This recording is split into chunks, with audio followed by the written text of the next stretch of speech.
under Housing Authority being planned for. It will be built on site, as I mentioned. And I think that's it. Rollback taxes will have to be paid, obviously. So, we're getting to the end. Proposed findings. The proposal is an amendment to a vested application. At the time of the original application, the code did not count commercial density. Densities proposed under the amended vested application are consistent with the target densities in the JSPA code. Additional density applied for under the mining influence zone appears to be appropriate with the constraints and land uses on the MIZ. The proposed village complies with the code as far as the mix of housing and the necessary amenities provided as outlined in section 2.1.2.11A and B of the JSPA code. The walkable village area complies with the requirements of the JSPA code, and additional detail during further reviews could lower densities. So this is the motion by the JSPA Planning Commission. It was 5-0 to recommend approval to the council. There are some things that they wanted to see changed, and you can see Chairman Redkey started off by saying that on condition number 6, there's a may that should be changed to shall, and then Commissioner Lyle made the motion, and he said, I would like to add that if I could, Mr. Chairman, and this is a request from Mayflower Mountain Resort for master plan, physical constraints, and analysis and density determination. I would add some findings to it. I find that the master plan does substantially comply with the geotech constraints and analysis. That being said, we understand there will need to be a full geotech evaluation before any final approvals. I find that the density determination is conservative as well as below with what the petitioner could request. I find that the approval of the roads will still need resolution once the workforce housing is relocated and the discharge will need to be worked out. The number 3 from GDA letter, the roads issue that have include the loop road, the upper mountain loop road. I think it is called, and I would resolve the cul-de-sac requirement, which ends up sending everybody to the Board of Adjustment. So what he's referring to is we have a rule or code that says you can't have a cul-de-sac longer than 1,300 feet. Well, the proposal before you tonight shows the cul-de-sacs having a loop road that connects them.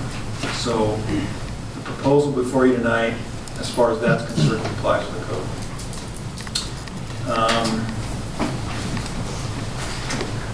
And then the motion was, like I said, unanimous. So here's the, I'm sorry, wrong way. Here's the conditions. The project's affordable workforce housing plan shall be addressed in the development agreement and in compliance with county code. Housing must be moved off of areas over 30% slope. And the council would need to approve the plan. At preliminary, as the project becomes more detailed, all the applicable aspects of the village design, including 1.1.4 and 2.1.2.11, will be required to be shown in more detail. At preliminary, there will need to be further discussion regarding Code Section 1621.31D and compliance with requirements of the code. What that code says is that you've got to have 2 accesses onto a county road, or a state road or a Class B county road. If that road is a dead end, then that road should be made a through road. So that needs to be further defined and worked out as we get closer to preliminary. There are some options there that we'll need to work through. A shared parking study shall be provided at preliminary when the various uses and square footages are better understood. Number 5, the Mayflower Mountain Resort project shall be designed in a manner that the on-site transit system will be able to link into the future county transit system, should one be developed. Number 6, consistent with the conclusions reached in the traffic analysis prepared for this project, the Mayflower Mountain Resort shall maintain a level of service C on all roads. Dedication for the worst case scenario shall be made, that's the change that Mr. Redkey made, shall be made at plat recording. The Mayflower Mountain Resort shall work with Wasatch County to assure the implementation of this condition of approval at such time that traffic volumes warrant the construction of the improvements. Number 7, the various trails as shown on the project's trails master plan shall be in conformance with the J-Spot and County Trail Master Plans and must accomplish the intent of the J-Spot Code. A more detailed portion of this report shall be used in the Trails section of the development agreement. Number 8, as required by the Jordanelle Specially Planned Area, building materials for the Mayflower Mountain Resort shall be consistent with the Deer Valley look. Building materials and standards shall be in compliance with the J-Spot Code and further refined and preliminary. Number 9, details on common area elements are required as listed in the J-Spot Code. Such detail will be provided in the Materials and Design Handbook to be prepared by the applicant and future approvals. Mayflower Mountain Resort shall work cooperatively with Wasatch County and other J-Spot property owners to develop a branding and wayfinding program that not only benefits the Mayflower Mountain Resort, but one that also creates a unified vision for the larger J-Spot planning area. The intent of the whole J-Spot is to have unified design common elements like street lights, street signs, wayfinding signs, trailheads. They're all intended to let you know that you're in the J-Spot. We don't go from one development to the next and have a completely different street light, for example. So, but to accomplish that, they need to do a Materials and Design Handbook, which is intended to be adopted by the J-Spot Planning Commission. And really, the first developer in kind of sets that standard. So we're working through that with Lakeside North, which is now called Sky Ridge. Number 10, at the preliminary review stage, additional constraints could result in a reduction in permitted density on the project site. And number 11, a development agreement shall be recorded after approvals are granted. That's all I've got. Okay, unless you want more. Would you go maybe for a moment to the component guard plan?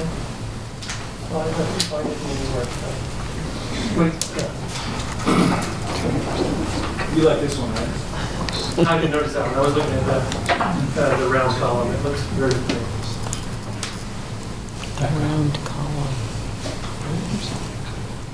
Okay, anything else for Doug before we go to the applicant? So that's at the end. Okay, if not, we'd love to hear from the applicant here before we get to the public hearing.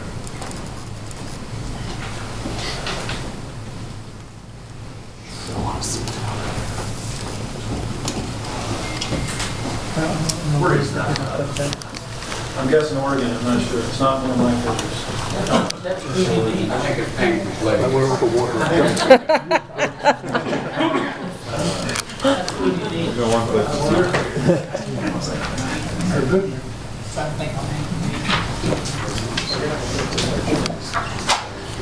I'm Kirk Creek, and good evening to you all. Thanks for the council for hearing the Mayflower Mountain Resort project. For the last year, we've been working with you all and your staff and a variety of consultants to bring this project forward under the J-Spot code and plan area. I'm here tonight with Brooke Hans, Michael Johnson, Robert McConnell, and Leroy Farrell, all from Extell team. With that said, I'd like to take a minute. This is a rather large project, and many people have been working on it and spending time. So we appreciate all the council's time. Rick sat through at least 8 of my presentations. Doug has been fantastic with assistance from John Woodard, Mike Davis, and Scott Sweat. So please know that we appreciate all of that. I'm also fortunate to be here tonight. We have many of our partners in the room, such as Ron Phillips with the JSSD. We have Deer Valley, and we also have Reedus, which we acquired P.O. Shrub. So we appreciate their attendance. And we have, did I mention Deer Valley? We have Scott and, Steve Isowitz and Bob Wheat in the back. So we also are very fortunate that we acquired this parcel, as you saw on the timeline, from the Mayflower Sticking Group. We continue to work in close efforts with them. And in the audience, we have Bob Theobald. So with that said, this project touches many, and we've acquired much of the west side. So we've been working with the partners on the east side, such as Jack Johnson, Chris from IMH. We have Brent in the audience, and our neighbors Lee Burbridge and his son. So we're appreciative that they've taken time to sit with us and help us refine our project. Extell's fortunate. It's under the vision of Gary Barnett, and he thinks big. So when he came in and acquired the first piece of parcel, which was the Blue Ledge, he started to assemble a team. And with that team, it's not just an internal team, but an external team of many members. And those members have a world-class experience and really know the mountain environment. And a list is here. So we have Langbar Design and Oz Architecture. We have the SE Group, which is a renowned ski designer that's worked closely with Deer Valley for years. We have Stantec. We have Zarin. There's a variety of them that have given input. And all of the input helps us to better provide what we're trying to make is a 365-day resort village.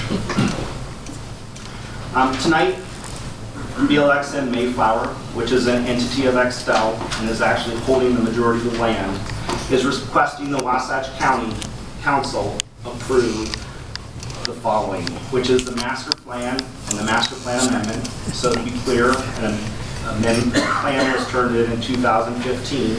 An amendment recently we handed in to Doug and his team. Under that plan, we're asking for approval on the constraints analysis and the density determination, and then the conditions that Doug just put forward. Okay, we're in trouble if you don't know where the project is, but it's right off of exit 8. This is a slide that really takes us back, but to put it in the record and really show where we are. Everything that we planned is designed to meet or exceed the J-SPA standards that you've all adopted previously. Everything we design currently conforms to county code. And that's important, as Doug mentioned that. There are some design efforts that we would like to work with the council and our neighbors, Deer Valley, to adjust in the future. But tonight we're asking for the compliance per your code. Doug showed you this slide, and what we're really talking about is 40 runs straight down the slide, and what we're talking about is roughly 940 acres in yellow here.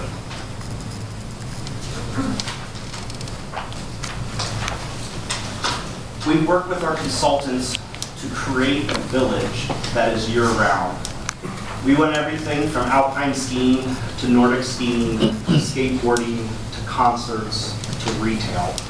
And this is just a small list of the things that we think will be beneficial and draw the community and visitors of Utah to this resort. Here are a couple renderings of both summer and winter. We're fortunate to be next to the Jordanelle State Park and the Jordanelle Reservoir, and have been working closely with Jeff and his team as we start to plan for future recreation. This is really the heart of why we're here tonight, and this is the resort itself. Again, I-40 runs here. You come off of exit 8. Everything in what we would call orange is slated to be under Wasatch County's jurisdiction.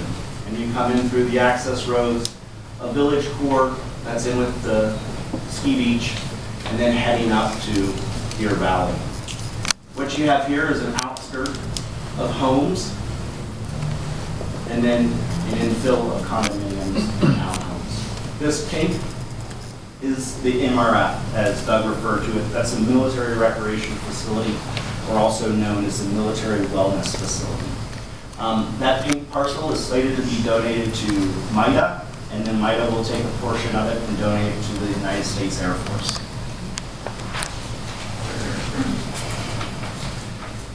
To run you through, as Doug mentioned, we designed it to go with the contours, so you actually step up into the mountain. Starting down here, we have base gear parking. We also have some ski facilities that we'll look to, whether it's here or even over here, but we earmark them here for now. We have workforce housing. We're going to need to shift that slightly to take it off to 30% slope. The core of the village is really anchored by 3 hotels. The first being the Skier Hotel, which is A1 and A2. There's a variety of condominiums in between the next hotel. E1 and E2. E2 is actually what was off of Doug's screen, but that is slated to be a 5-star hotel. Extell is fortunate. We actually own and operate the Four Seasons in Vail. We just are under contract on another Four Seasons in the United States. And likely we've started brand discussions and we hope that we can bring them to this property. With that said, the MRF, a military recreation facility, is a conference facility, 394 rooms, 60,000 square feet of conference space, is slated right over here in F1 and F2.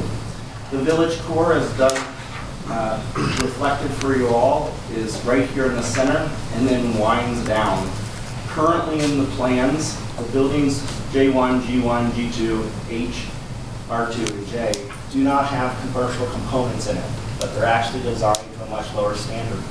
If the village is successful, you've seen this in places like Whistler, these can be raised and still fit with under your height restrictions to add a floor of commercial if it's deemed. And that count is within the 250,000 square feet. So 100,000 square feet is roughly here. The commercial would probably go on the ground level and the housing then would be above. Correct. I'm sorry if I didn't say that properly, but yes, so we've raised it up. Yeah, And yeah. we'll go from there. I understood it that way. With that said, the village was designed to meet the standards and guidelines of Roger Brooks, who's renowned in the city and resort industry. Everything is focused on a quarter-mile radius. So 98% of what you see is within a quarter-mile radius and is in walking distance to the plaza itself. And from there, I'm going to turn it over to Brooke to talk a little bit about the SE group and the ski improvements. And then if you have questions at the end, all of us will be here to answer. I think Doug did such a nice job on most of these slides. I'm going to try to only speak to elements that maybe you have questions on or that hasn't been covered yet this evening. But what you're looking at on this screen is a nice, really large size area of skiing that could be added to Wasatch County. That would be an amenity like none other that we currently have on this side of the mountain. And when you're looking, this particular slide, it ties nicely into that ski plan that we just had on the screen, in that you're able to see how the ski lift is coming right down into a ski beach area, which we believe will be possibly the biggest in the world, definitely in the country. And then to a finished area where you can have entertainment, gathering places, food and drink, and that works all year round. So when the snow is not here, you're coming down to grass amphitheater, but then you always have this opportunity to gather on this particular portion of the site, which stretches the entire ski beach. But what happens is, in this, you can start seeing in this image that this elevation is focused and relevant to the ski beach and to the mountain. And then the next level down, which is below this building, where you can see this building focuses on, is a separation of use. And so that's how we're talking about the topography is really helping the design here. You're able to have events going on at the same time if you want to have two different things, or you can transition, for example, in the winter, if we're doing some grooming and snowmaking here, the activity can shift down into this level and be away and separated. So it's this helps, I think, rather than the flat, one-dimensional design of the village to kind of get a grip on what's going on here. This, Doug also talked about, and this is our first preliminary trails trail, and it has just a fraction of the trails we're going to be able to have on the site.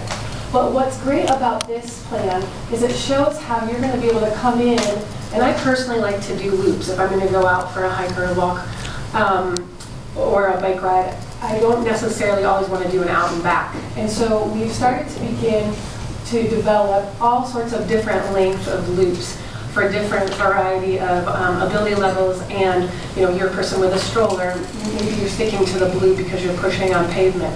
But then if you're looking for a more exhilarating bike ride, you're coming up here and heading into our narrower backcountry trails. And so we are conscientious of that and building one on top of another and through our trail system. The other thing that's great about the trail system is obviously the year-round nature. We have the skiing coming right down into the heart of the village, and we have parking in a rec center that are related to the trails and the winter and summer trails.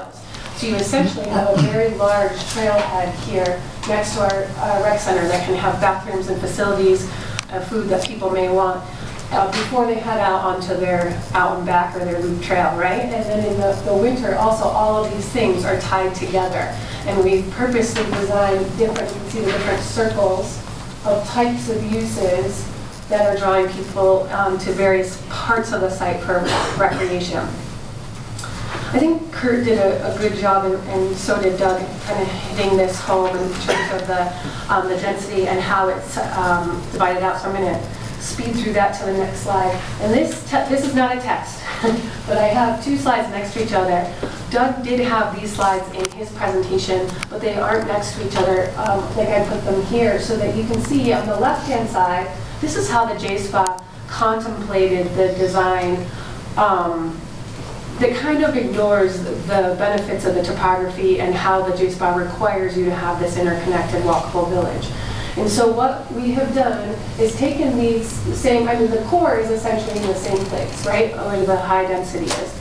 But you can see, as Doug pointed out, you are in a north-south alignment that is married to the topography. So you have a ski beach on one level, then you come down a level, and then you're walking through the plaza level, then you're coming down and you're walking through another level. And so you can see how in order to achieve that walkable plan on the right-hand side, you do have to shift around where your land use bubbles are.